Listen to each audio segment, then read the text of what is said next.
அன்பார்ந்த பெரியவர்களே, தாய்மார்களே,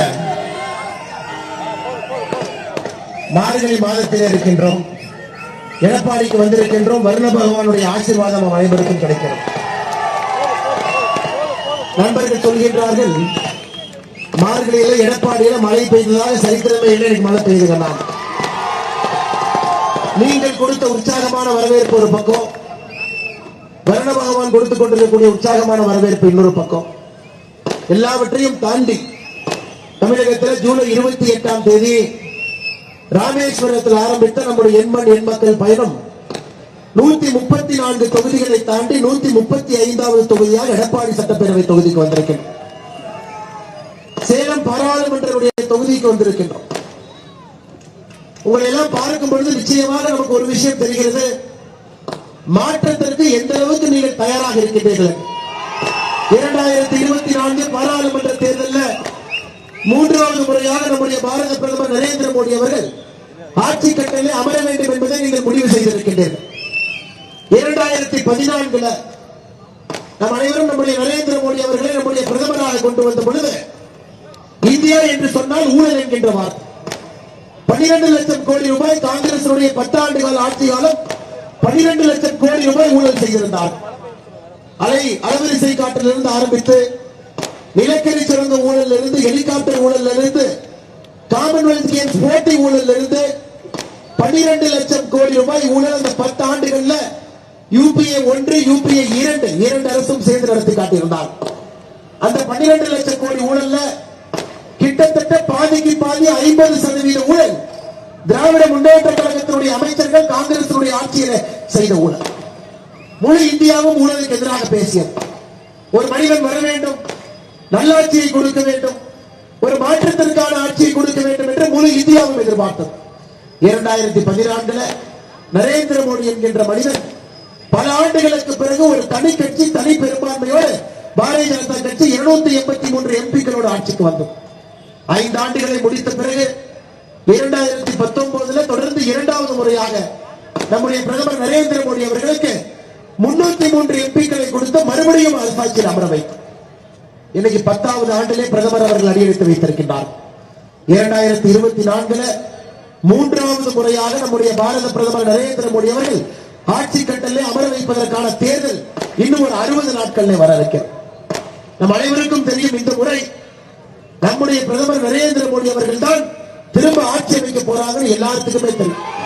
ஒரு சிறு குழந்தைக்கு கூட தெரியும். காஷ்மீரிலிருந்து குமரி முனை வரை அனைவருக்கும் தெரிந்த ஒரு விஷயம், பிரதமர் மோடி அவர்கள் மறுபடியும் ஆட்சிக்கு வர்றாங்க.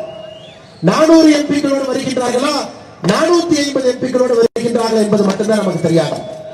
தமிழகத்திலிருந்து என்னுடைய அன்பான வேண்டுகோள், ஒரு வரலாற்று பிறையை 2 முறை செய்திருக்கின்றோம். 2014 2019 இந்த முறை 2024 நம் அனைவரும் கூட பாரத பிரதமர் நரேந்திர மோடி அவர்களுக்கு ஆதரவாக 400 எம்பிக்களை தாண்டி தனி பெரும்பான்மையோடு பாரதிய ஜனதா கட்சி ஆட்சிக்கு வருவதற்கு நீங்கள் உறுதி பூட்ட வேண்டும் என்பதை அன்பான வேண்டுகோள்.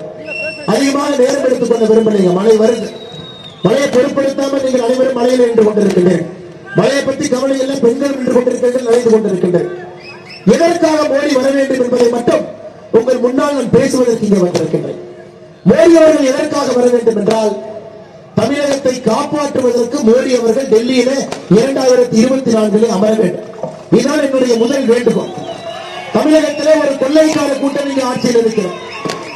37 மாத காலமாக இருக்கக்கூடிய திராவிட முன்னேற்ற கழகத்தினுடைய ஆட்சி, 35 அமைச்சர்கள் இருக்கக்கூடிய ஆட்சி, 11 அமைச்சர்கள் திமுகவில் ஊழல் வழக்கு நீதிமன்றத்தில் நடந்து கொண்டிருக்கிறார். அதில் செந்தில் பாலாஜி புலால் சிறையில் இருக்கிறார்.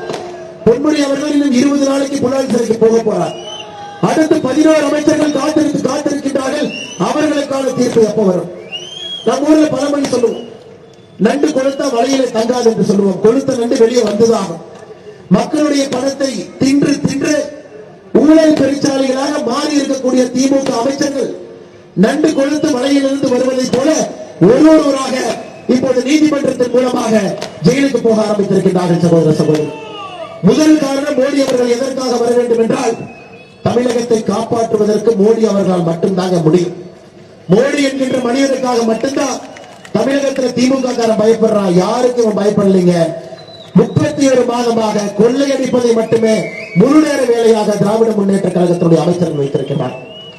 இரண்டாவது காரணம் உங்களுக்கு தெரியும். நம்மை சுற்றி எங்கே பார்த்தாலும் கூட மத்திய அரசினுடைய வளர்ச்சியை பார்க்கின்றோம். மத்திய அரசு மூலமாக நம்முடைய ஊருக்கு, நம்ம பக்கத்து வீட்டுக்கு, நம்ம வீட்டுக்கு வந்திருக்கக்கூடிய வளர்ச்சியை பார்க்கணும். இன்னைக்கு சேலம் மாவட்டத்தில் மட்டுமே கடந்த 9 ஆண்டுகள்ல பாரத பிரதமர் நரேந்திர மோடி அவர்கள் வந்த பிறகு வீடு இல்லாதவர்களுக்கு மோடி வீடு மூலமாக 63,828 பேருக்கு பாரத பிரதமர் நரேந்திர மோடி அவர்கள் திட்டத்தில் ஒரு வீட்டுக்கு 2,50,000 ரூபாய் மானியத்தில் வீடு கிடைத்திருக்கு. ஒரு மாவட்டத்தில் மட்டுமே 63,828 வீடுகள். குழாயிலே குடிநீர் வர வேண்டும் என்பது கர்ம வீரர் காமராஜர் ஐயாவுடைய கனவு. வீட்டில் பைப்பு திறந்த குடிநீர் வர வேண்டும் என்பது காமராஜர் ஐயாவுடைய கனவு. அதனால அஸ்திவாரத்தை போட்டாங்க. அதன் பிறகு வந்த திராவிட கட்சிகள் யாரும் கூட அதை முன்னெடுத்து செல்லவில்லை. இன்னைக்கு பாரத பிரதமர் நரேந்திர மோடி அவர்கள் ஒரு வீட்டிலும் கூட 2024 டிசம்பர் 31 முடியும் பொழுது ஒரு வீட்டிலும் குடிக்கின்ற குடிநீர் என்பது பைப்பிலே வர வேண்டும் என்பதற்காக ஜல் ஜீவன் திட்டம், சுத்தமான குடிநீர் திட்டத்தை கொண்டு வந்திருக்கின்றார். சேலம் மாவட்டத்தில் மட்டுமே 4,49,970 வீடுகளுக்கு குடிநீர் கனெக்ஷன் வந்திருக்கு. உங்களுக்கு தெரியும், ஒரு வீட்டுக்கு மத்திய அரசு செலவு செய்யக்கூடிய தொகை 8,500 ரூபாய். 8,500 ரூபாய் 100% மத்திய அரசுடைய பணத்துல ஒரு வீட்டுக்கும் கூட குடிக்கின்ற குடிநீர் என்பது பைப்பிலே வர வேண்டும் என்று மோடி நினைக்கிறார். திமுக சாதனை என்னன்னா, மத்திய அரசு கொடுக்கக்கூடிய திட்டத்துல குழாயிலே குடிநீர் வரக்கூடிய திட்டத்துல திமுக 6,000 ரூபாய் கமிஷன் அடிக்கிறார். இதுதான் திமுக காரனுடைய சாதனை. இங்க நிறைய பேருடைய வீட்டுக்கு குழாயிலே குடிநீர் வந்திருக்கும். திமுக என்ன சொல்றான், 3,000 ரூபாய் டெபாசிட் கொடுங்க, இந்த பைப் போடுறதுக்கு 1,000 ரூபாய் கொடுங்க, ஓஸ் போடுறதுக்கு 1,000 ரூபாய் கொடுங்க, வீட்டு வாசல்லே பைப் வரணும்னு 500 ரூபாய் கொடுங்க. சகோதர சகோதரிகள், உங்களுக்கு தெரியும், 100% மத்திய அரசுடைய திட்டம். 100க்கு 100 இதற்கான பணத்தை மோடி ஐயா கொடுக்கிறார். ஒரு வீட்டுக்கு நாம் குடிக்கக்கூடிய இந்த குடிநீர் குழாய் மூலமாக வரக்கூடிய ஒரு பைப் கனெக்ஷனுக்கு 8,500 ரூபாய் மோடி ஐயா செலவு பண்றாங்க. இன்னைக்கு சேலம் மாவட்டத்தில் மட்டுமே 4,49,970 வீடுகளுக்கு குடிநீர் வந்திருக்குது பைப் மூலமா. ஐயா 2014க்கு முன்பு சகோதரிகள் தாய்மார்கள் இங்க இருக்கிறேன், வீட்டில் ஒரு டாய்லெட் கூட அரசு நம்ம கட்டி கொடுக்கலாம். சகோதரிகள் தாய்மார்கள் ஊரெல்லாம் 5 மணிக்கு எந்திரிக்கிறதுக்கு முன்னாடி 4 மணிக்கு எந்திரிப்பாங்க. இயற்கை உபதிக்கு ஊருடைய ஒதுக்குப்புறத்துக்கு போவாங்க. யாரும் பார்த்து விடக்கூடாது என்று நினைப்பார். அவர்களுக்கு வீட்டுக்குள்ளேயே ஒரு சுதந்திரம் இல்லாம இருந்தது. பாரத பிரதமர் அவர்கள் வந்த பிறகு 9 ஆண்டுகள்ல இந்தியாவில் மட்டும் 11 கோடி கழிப்பறைகள் கட்டி கொடுத்திருக்கின்றார்கள். 11 கோடி கழிப்பறைகள். சேலம் மாவட்டத்தில் மட்டுமே 3,01,252 வீடுகளுக்கு கழிப்பறைகளை நம்முடைய பாரத பிரதமர் அவர்கள் மத்திய அரசுடைய திட்டம் மூலமா கொண்டு வந்திருக்காங்க. ஐயா 5 லட்சம் ரூபாய் மருத்துவ காப்பீடு வாங்கணும். ஒரு ஆத்திர அவசரம்னா மோடி ஐயா அவருடைய அட்டையை காமிச்சா போதும். 5 லட்சம் ரூபாய் வரைக்கும் ஒரு வருஷத்துக்கு மருத்துவத்திற்கு தேவையான செலவு அட்டையிலிருந்து எடுத்துக்குவாங்க. இன்னைக்கு சேலம் மாவட்டத்தில் மட்டுமே 1,20,539 பேர் 5 லட்சம் ரூபாய் மருத்துவ காப்பீடு திட்டத்தை நீங்கள் பயன்படுத்தி, ஒருத்தர் 2 பேர் இல்லைங்க, 1,20,539 பேர். எடப்பாடி நாவே விவசாயி, கரும்பு நெல்லு இங்க இல்லாத விவசாயிகள் கிடையாது. ஆதி காலத்திலிருந்து எடப்பாடியிலே விவசாயிகள் அதிகமாக இருக்கக்கூடிய பகுதி. ஆடு மாடுகள் அதிகமாக வளர்த்தோம். இன்னைக்கு விவசாயிகளுடைய வங்கி கணக்குக்கு ஒரு வருஷத்திற்கு பாரத பிரதமர் நரேந்திர மோடி அவர்கள் PM கிசான் சம்மான் நிதி திட்டத்துல விவசாயிகளுக்கான நிதி திட்டத்துல 6,000 ரூபாய் வங்கி கணக்கில் கொடுக்கிறார். சேலம் மாவட்டத்தில் மட்டுமே பெற்றிருக்கக்கூடிய விவசாயிகள் 1,90,151 விவசாயிகள், ஒருத்தர் 2 பேர் இல்லை, 1,90,151 விவசாயிகள் 6,000 ரூபாய் வங்கி கணக்கு வந்திருக்கு. இதுவரை இந்த திட்டத்தில் பயன்பெற்றிருக்கக்கூடிய விவசாயிக்கு ஒரு வங்கி கணக்குக்கு மொத்தமாக 30,000 ரூபாய் வந்திருக்கு. நம்ம ஆட்சிக்கு வந்த பிறகு ஒரு விவசாயியுடைய வங்கி கணக்குக்கு திட்டத்தின் மூலமாக 30,000 ரூபாய் நாம் கொடுத்திருக்கிறோம். சகோதரர்கள் பேசிட்டே போ. இது இரண்டாவது காரணம். மத்திய அரசுடைய திட்டங்களை நாம் செயல்படுத்தி இருக்கின்றோம். நீங்க கொடுத்த வரி பணத்தை முழுமையாக பயன்படுத்தி திட்டங்களாக உங்களுக்கு திரும்ப கொண்டு வந்து கொடுத்திருக்கின்றோம். இன்னைக்கு சென்னையில நம்முடைய நிதியமைச்சர் நிர்மலா சீதாராமன் அவங்க பேசினாங்க மத்தியானம். நானும் தொலைபேசி மூலமாக மேடம் சாயந்தரம் பேசுறேன். அப்ப மேடம் இன்னைக்கு ஒரு கருத்து சொன்னாங்க. தமிழகத்தில் திமுக சொல்ற பெரிய பொய் என்னன்னா, மத்திய அரசுக்கு 100 ரூபாய் வரி கொடுத்தோம், ஆனா மத்திய அரசு 60 ரூபாய் தான் திரும்பி கொடுக்குது, 40 ரூபாய் எங்கேயா போச்சு. எனக்கு நிதியமைச்சர் அவர்கள் கணக்கு சொன்னாங்க. தமிழகத்திலிருந்து நாம் அனைவருமே கடந்த 9 ஆண்டுகள்ல மத்திய அரசுக்கு நாம் கொடுத்திருக்கக்கூடிய வரி, இன்கம் டாக்ஸ், கார்பரேட் டாக்ஸ், அது போன்ற டாக்ஸ் மூலமாக ஜிஎஸ்டி இல்லாம நாம் கொடுத்திருக்கக்கூடிய வரி 9 ஆண்டுகள்ல 6,23,000 கோடி ரூபாய், 6,23,000 கோடி ரூபாய் மத்திய அரசுக்கு வரி கொடுத்திருக்கும். 9 வருஷத்துல மத்திய அரசு தமிழகத்திற்கு திரும்ப கொடுத்த பணம் 6,93,000 கோடி ரூபாய்.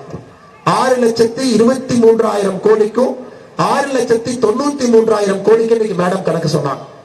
ஐயா, நாங்க தைரியமா சொல்லலாம், ஒரு பாரதிய ஜனதா கட்சியினுடைய தொண்டரும் தைரியமா சொல்லலாம், மக்கள் கஷ்டப்பட்டு நீங்க சம்பாதிச்ச பணம் வரியாக என்ன கொடுத்தீங்களோ 1 ரூபாய் இதுல லஞ்ச லாவண்யம் இல்லாம திட்டங்களாக உங்களுக்கு வந்து சேர்ந்து கொண்டிருக்கிறோம்.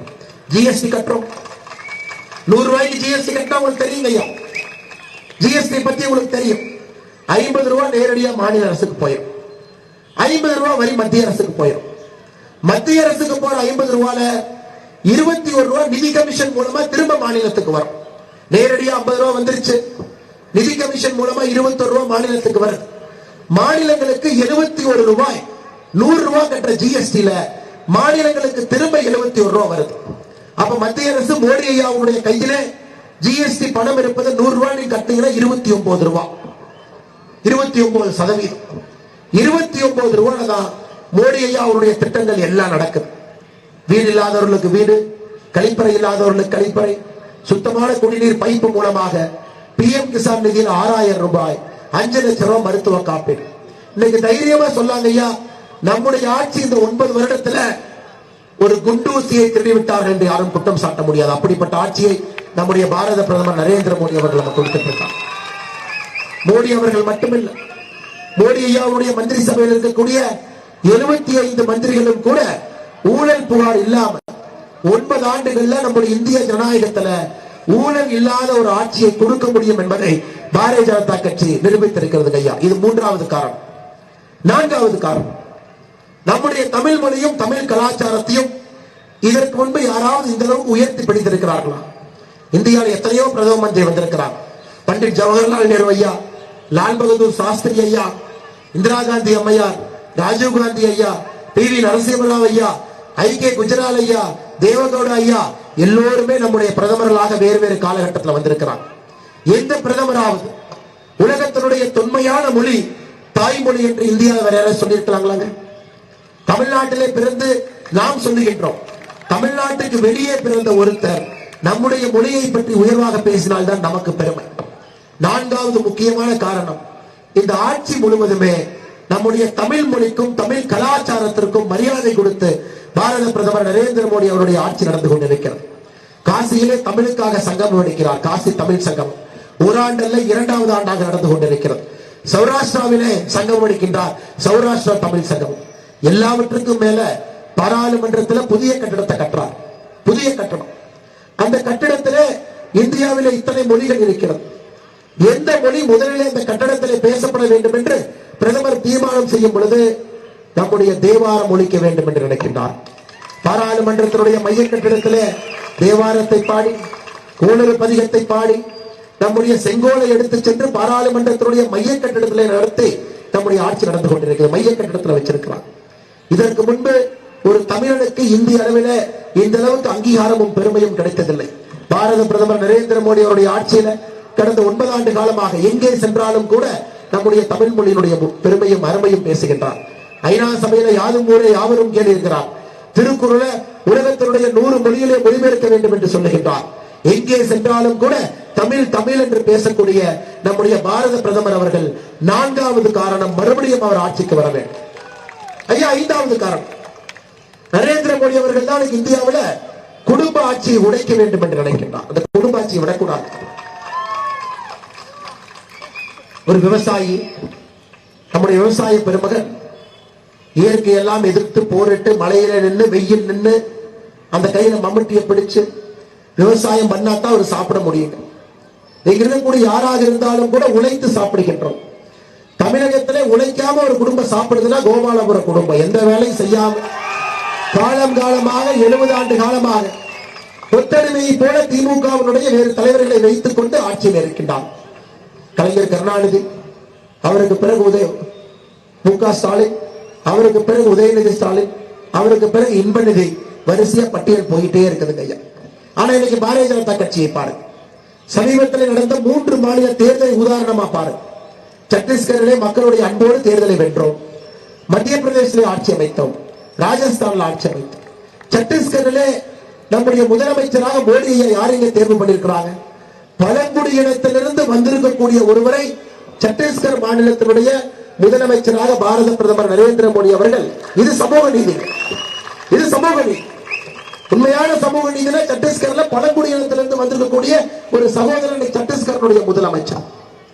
மத்திய பிரதேசத்திலும் ராஜஸ்தானிலையும் முதல் தலைமுறை குடும்பம், சாமானிய மனிதர்கள் அரசியலுக்கு வந்தே 10 ஆண்டுகள் 15 ஆண்டு ஆயிருக்கு. குடும்பத்தில் யாருமே அரசியல் கிடையாது. அவர்களை தேர்வு செய்து ராஜஸ்தானுடைய முதலமைச்சராக, மத்திய பிரதேசனுடைய முதலமைச்சராக வைத்திருக்கிறார்.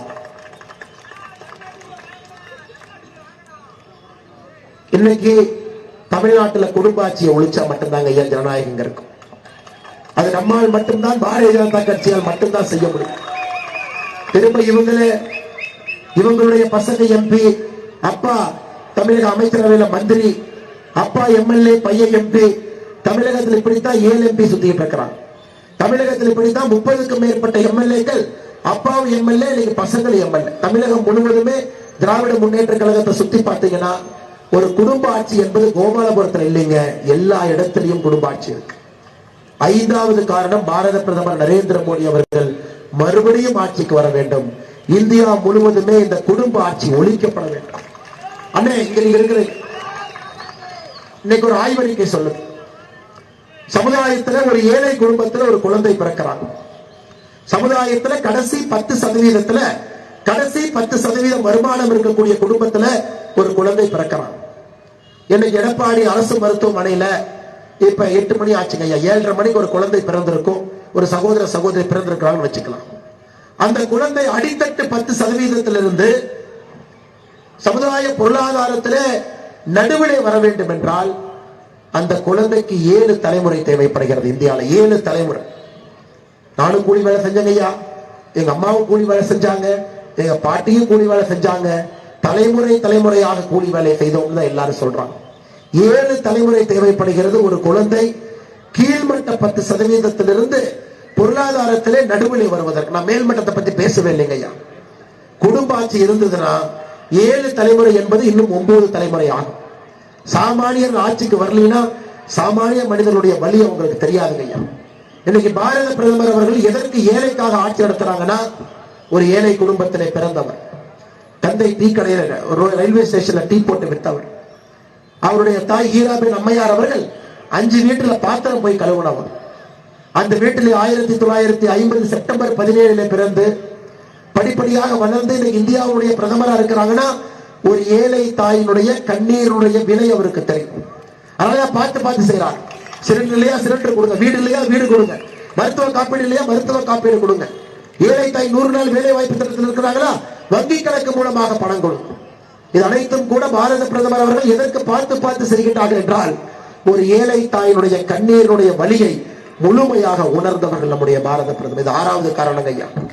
இன்னும் இந்தியாவில் ஏழைகள் இருக்கிறார், தமிழகத்தில் ஏழைகள் இருக்கிறார். தமிழகத்திலே ஜாதியை வைத்து திமுக அரசியல் பண்றான், ஜாதியை வச்சுதான் அரசியலை பண்றான். அந்த ஊர்ல பெரும்பான்மையா எந்த சமுதாயம் இருக்கோ அந்த வேட்பாளரை போடு, அவங்களை எலெக்ஷன் நிறுத்து. ஜாதி அரசியல் தான் தமிழகத்திலே 70 ஆண்டு காலமாக நடந்து கொண்டிருக்கிறது. நம்முடைய பிரதமர் சொன்னார், ஆமாம் நானும் ஜாதியை நம்புறேன். உடனே திமுக சொல்ற, என்னையா பிரதமர் ஜாதியை நம்புறாருன்னு சொல்லிட்டான். பிரதமர் சொன்னார்கள், நான் நம்புகின்ற 4 ஜாதி இருக்குங்க, அந்த ஜாதியை தான் நம்புறேன். முதல் ஜாதி ஏழை ஜாதி, 2வது ஜாதி பெண்கள் ஜாதி, 3வது ஜாதி விவசாயிகள் ஜாதி, 4வது ஜாதி இளைஞர்கள் ஜாதி. பிரதமர் அவர்கள் நம்பக்கூடிய ஜாதி என்பது 4 ஜாதி மட்டும்தான். இதுல ஏழை ஜாதி என்கின்ற ஜாதி இருக்கக்கூடாது என்று பாரத பிரதமர் நரேந்திர மோடி அவர்கள் நினைக்கின்றார். ஏழை என்கின்ற வார்த்தை இந்தியாவில் இருக்கக்கூடாது. எல்லா திட்டங்களையும் கொண்டு வரும். அவர்களுக்கு என்ன வேணுமோ நேரடியாக அவர்கள் கொண்டு வந்து சேர்க்கணும். இளைஞர் ஜாதி, விவசாய ஜாதி, பெண்கள் ஜாதியை ஊக்குவிக்கணும். பாரதிய ஜனதா கட்சியை பொறுத்தவரை, பிரதமரை பொறுத்தவரை 4 ஜாதிகள் மீது மட்டும்தான் எங்களுக்கு நம்பிக்கை இருக்கிறது. இந்த 4 ஜாதிகளுக்கு வேலை செய்ய வேண்டும் என்கின்ற உத்தரவை மட்டும்தான் பாரத பிரதமர் நரேந்திர மோடி அவர்கள் நமக்கு அளிச்சிருக்கிறார். நம்முடைய முதலமைச்சர் ஸ்டாலின் அவர்கள் ஆட்சிக்கு வரும் பொழுது தமிழகத்தை நம்பர் 1 மாத்துறேன்னு சொன்னார். நீங்க எல்லாம் கவனிச்சிருப்பீங்க. எனக்கு அப்பவே பயம். ஏன்னா நம்முடைய முதலமைச்சருக்கு அப்பப்ப குடியரசு தினத்திற்கும் சுதந்திர தினத்திற்குமே ஒரு கன்ஃபியூஷன் வந்து நம்பர் 1 எதை மாத்த போறாரு பயந்துகிட்டு இருந்தார். நினைத்ததை போல கடன் வாங்குவதிலே இந்தியாவிலே நம்பர் 1 மாநிலமாக தமிழகத்தை மாத்தி வச்சிருக்காங்க. நம்மை போல் இந்தியாவில் எந்த ஒரு மாநிலமும் கடன் வாங்கலைங்க ஐயா. 8,23,000 கோடி ரூபாய் நம்முடைய கடன். இந்தியாவிலே அதிகமாக கடன் வாங்கிய மாநிலம் நாம. திமுக ஆட்சிக்கு வந்த பிறகு 31 மாசத்துல 2,69,000 கோடி கடன் வாங்கியிருக்கார். 2,69,000 கோடி கடன். 70 ஆண்டு காலமாக நம்ம எவ்வளவு கடன் வாங்கி இருக்கோமோ 31 மாசத்துல அதுல பாதி கடனை வாங்கியிருக்காங்க. 2,69,000 கோடி ரூபாய் கடன் திராவிட முன்னேற்ற கழகத்தினுடைய அரசு மட்டுமே 31 மாசத்துல வாங்கியிருக்கும். அண்ணா எங்கிருந்தா முறைச்சு பாக்குறான். அண்ணன் அவன் கடன் வாங்கினா எனக்கு என்ன, அவன் கடன் வாங்கினா எனக்கு என்ன, நீங்க எடப்பாடி வந்து சொல்றீங்க. அது அண்ணனுக்கு சொல்றேன். உங்க ரேஷன் அட்டையின் மீது ஒரு ரேஷன் அட்டையின் மீது தமிழகத்தில் 3,81,000 ரூபாய் கடன் இருக்கு. ஒரு ரேஷன் அட்டையின் மீது 3,81,000 ரூபாய் சகோதரரே ஒரு ரேஷன் அட்டையின் மீது கடன் இருக்கு. இன்னைக்கு மகளிர்களுக்கு உரிமை தொகை 1000 ரூபாய் கொடுக்கிறாங்க. திமுக காரனை பத்தி உங்களுக்கு நல்லா தெரியும். ஒத்தையில கொடுத்து கத்தையில எடுக்கிறது தான் திமுக காரன். இந்த கையில 1000 ரூபாய் 1000 ரூபாய் வந்துருச்சு. நம்ம அம்மா சொல்லுவாங்க, அருக்காணி எனக்கு 1000 ரூபாய் வந்துச்சான். அருக்காணி அக்கா சொல்லுவாங்க, அக்கா எனக்கு வரல, மெசேஜ் பண்ணி தான் வந்துச்சு, உனக்கு வந்துச்சான். இந்த அக்கா சொல்லுவாங்க, அக்கா எனக்கு வந்துச்சு. ஆனா அந்த அக்காக்கு நான் என்ன சொல்றேன்னா, அக்கா 1000 ரூபாய் வந்துச்சு. கரண்ட் பில் 20% ஏறிச்சா, பால் விலை 10% உயர்ந்ததா, சொத்து வரி கட்டணம் உயர்ந்துச்சா, பயிர் விலை உயர்ந்துச்சா, நெய் விலை உயர்ந்துச்சா. அதான் ஒத்தையில கொடுத்து கத்தையில எடுப்பது திமுக காரனை கைவந்த கலை. அது காலங்காலமாக தாத்தா காலத்து டெக்னிக் பண்ணிட்டு இருக்காங்க. அதனாலதான் நீங்க தீபாவளி பார்த்திருப்பீங்க. பெரிய பெரிய சூப்பர் ஸ்டார் படம் எல்லாம் தமிழகத்துல ஓடுச்சுன்னா நம்ம ஆர்வமா பார்ப்போம். 100 கோடி ரூபாய் எப்ப வசூல் ஆகும்? 10 நாள் ஆகுமா, 15 நாள் ஆகுமா, இந்த நடிகருக்கு ஆகுமா, அந்த நடிகருக்கு ஆகுமா? எல்லா நடிகர்களையும் முந்தியடிச்சு தீபாவளிக்கு அதுக்கு முன்னாடி நாள் நம்முடைய டாஸ்மார்க் 469 கோடி ரூபாய் வசூல் பண்ணாங்க. சூப்பர் ஸ்டார் நடிச்சா கூட ஒரு 10 நாள் வேணுங்க 100 கோடியை தொடர்ந்து. 2 நாட்கள் தீபாவளிக்கு முன்னாடி நாள் 2 நாள்ல 469 கோடி ரூபாய் தமிழக டாஸ்மாக் வருமானம். இதுல இருந்தே உங்களுக்கு தெரியும், போன வருஷம் 44,000 கோடி ரூபாய் வருமானம். எதுக்குங்க திமுக டாஸ்மாக் நடத்துறாரு? கரெக்டா பதில் சொல்லுங்க தலைவா, நீங்க சொல்லுங்க. கடை வேண்டாம், அப்படி எதுக்கு நடத்துறான் தலைவா? திமுகவுடைய வட்ட செயலாளருக்கு கமிஷன் கொடுக்க, டாஸ்மாக் பக்கத்தில் இருக்கிற பார்ல இன்னொரு திமுக காரன் முட்டை கான்ட்ராக்ட் எடுக்கிறக்க, ஜெகத் ரட்சகனுடைய சாராய ஆலையில உற்பத்தி ஆகக்கூடிய சாராயத்தை விற்க, டிஆர் பால் அவருடைய சாராய ஆலையில உற்பத்தி ஆகக்கூடிய சாராயத்தை விற்க, இதுக்கு மட்டும்தாங்க டாஸ்மாக் இருக்கு. ஏழை மக்களுக்காகவோ தமிழக அரசுடைய வருமானத்திற்காகவோ நம்ம கிட்ட டாஸ்மாக் இல்லைங்க. திராவிட முன்னேற்ற கழக ஆட்சியிலே டாஸ்மாக் இருப்பது இவர்கள் சம்பாதிக்கவும் திமுகவுடைய வட்ட செயலாளர் சம்பாதிக்க மட்டும்தான் டாஸ்மாக். அதனால்தான் தமிழகத்துல திமுக கார வந்த பிறகு 31 மாசத்துல நேத்து பாத்தீங்க தர்மபுரியில பாத்தீங்களா, ஒரு விவசாயினுடைய வீட்டுல யாரோ உட்கார்ந்து மது அருந்துறாங்க. அங்க இருக்கக்கூடிய விவசாயி சரவணன் சொல்றாங்க, அண்ணே தோட்டத்துல வந்து மது சாப்பிடக்கூடாது. நேத்து நடந்தது.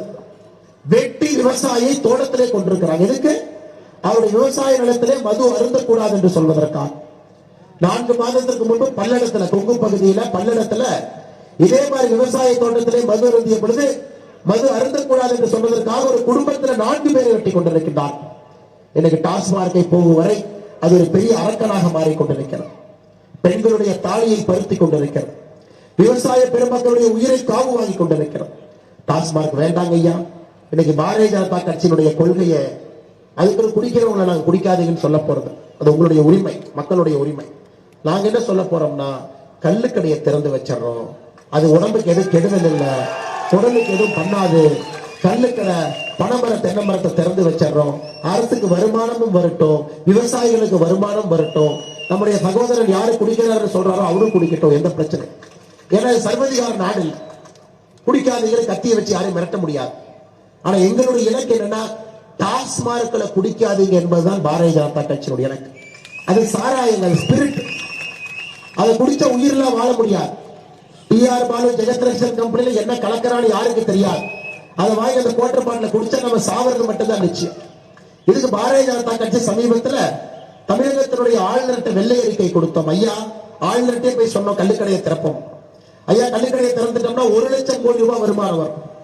டாஸ்மார்க்ல 44,000 கோடி தான் வருமானம்.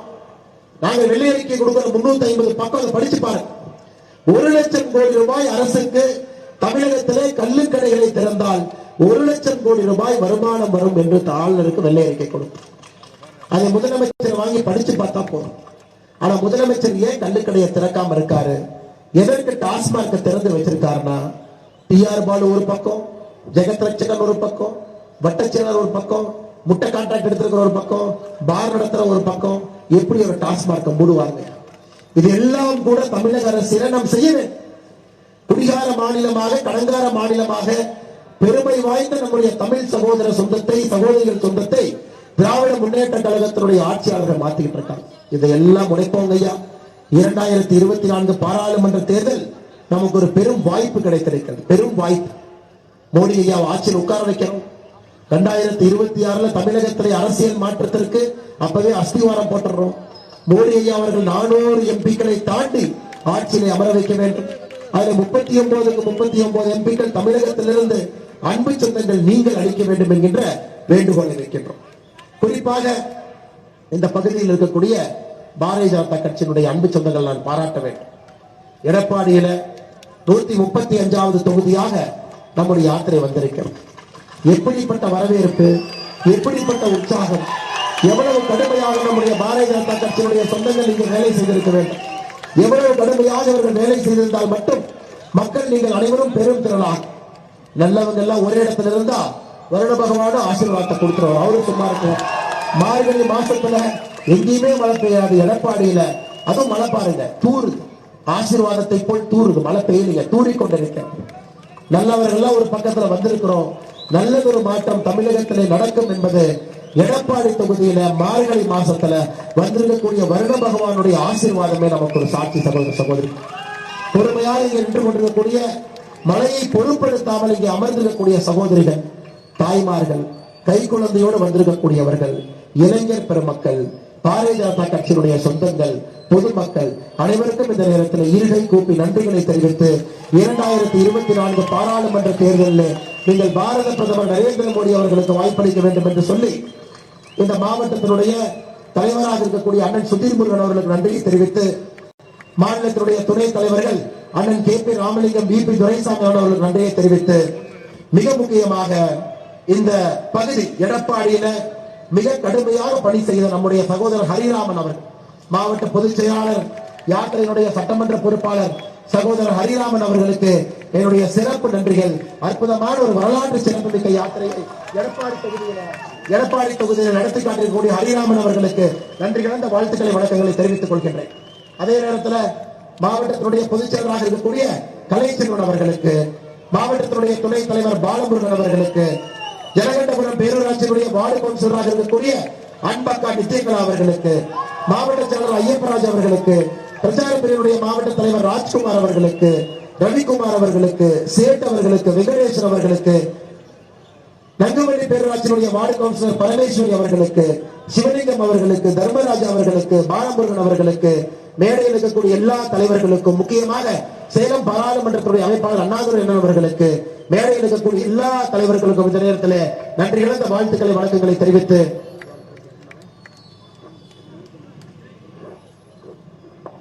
நகரத்தினுடைய தலைவர் நமக்கு ரொம்ப முக்கியமான ஒரு மனிதர்.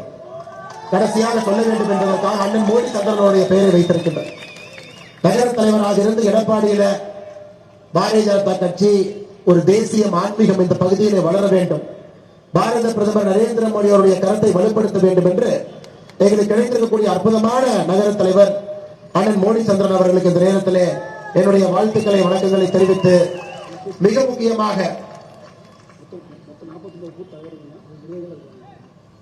பாருங்க எப்படிப்பட்ட தலைவர் பாருங்க. அண்ணா என் பேரை சொன்ன எனக்கு சமாதானம் ஆகல, நம்ம பூத்த தலைவர்கள் பேரெல்லாம் சொல்லுங்க. இவ்வளவு பேர் மூத்த நிர்வாகிகள் இருக்கிறாங்க, அவங்கள இத்தனை காலமாக இங்கே வேலை செய்திருக்கின்றார்கள், அவங்க பேரெல்லாம் சொல்லுங்க சொல்றார். ஐயா, இந்த பத்திரிகை இருக்கக்கூடிய எல்லா பேரையும் சொல்ல வேண்டும் என்கின்ற ஆசை. கிட்டத்தட்ட 150 பேருக்கு மேல இந்த பத்திரிகையில் இருக்கிறார். மழை வந்து கொண்டிருக்கிறது, உங்களுடைய பொறுமையும் சோதிக்க கூடாது. இந்த பத்திரிகையில் இருக்கக்கூடிய எல்லா பெயர்களும், ஏன்னா அவங்க முன்னோடிகள், கட்சியை கடுமையாக பாடுபட்டு வளர்த்தியவர்கள்.